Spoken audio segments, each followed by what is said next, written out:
Green Team Media.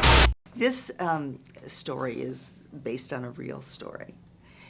And every other character seems to have put their own agenda aside in service of the whales. Talk a little bit about your point of view as your character. Well, Jill's perspective wasn't necessarily to do anything to rescue the whales. You know, much like a journalist nowadays, they sort of have a secret third eye that's always looking at what the story could possibly be and how you could make a more impactful story. So, you know, throughout the course of the movie, Jill does show her true colors in that she sort of nonchalantly mentions, if we don't save the whales, it's still going to be a great story. And I don't think that sort of villainizes her as much as, you know, she was a human being that had a moment where she was being very selfish. But ultimately, she did try to help the whales, not necessarily as much as everyone else, but she came up there because she had selfish reasons to move up in her career, and she thought this story would make that happen. The incredible part about this movie is that the most outrageous story points are the true ones. How did all of these people, the Inupiats and the Greenpeace people and the oil companies and the governments of America and Russia come together? I think that how everyone came together was because everybody was able for a split second to see a common goal. For some reason, we identify with whales. Maybe it's because they're so big. Maybe it's because they're, you know, they seem human at times. Because if you've ever been whale watching and you make eye contact with one, you feel something more than, you know, if you see just a pigeon on the street.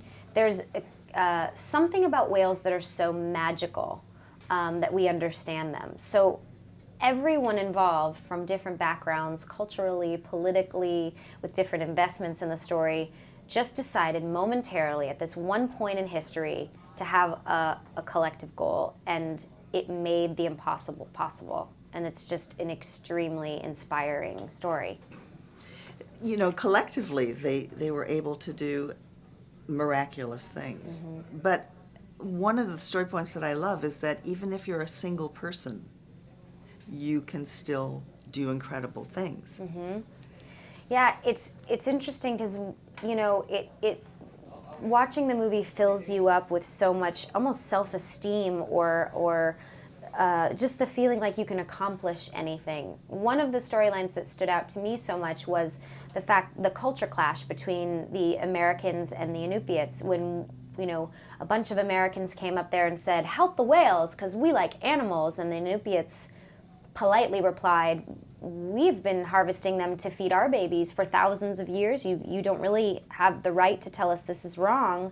But then in the end, decided that stepping down and helping the whales, it provided for a greater good, and it didn't demonize them. And that's a really impactful decision on that culture, I think, and it deserves to be honored and told with the grace that we explain it in the movie, which it was a really hard decision for that Inupiat culture to say, I guess we're going to help these guys because they were the pivotal point. They were the only ones that could survive that weather for 24 hours at a time, and they're the reason that the whales were freed.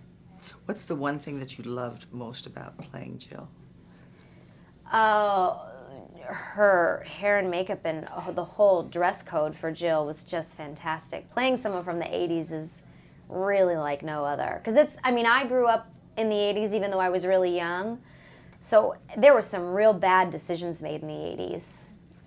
Real bad. The height of the hair alone just seemed impossible that we accepted it. I mean, you could have your hair this big and nobody turned their head like it was totally normal. Or you had nails this long. So that was really fun. That's great. Thank you so much. Sure.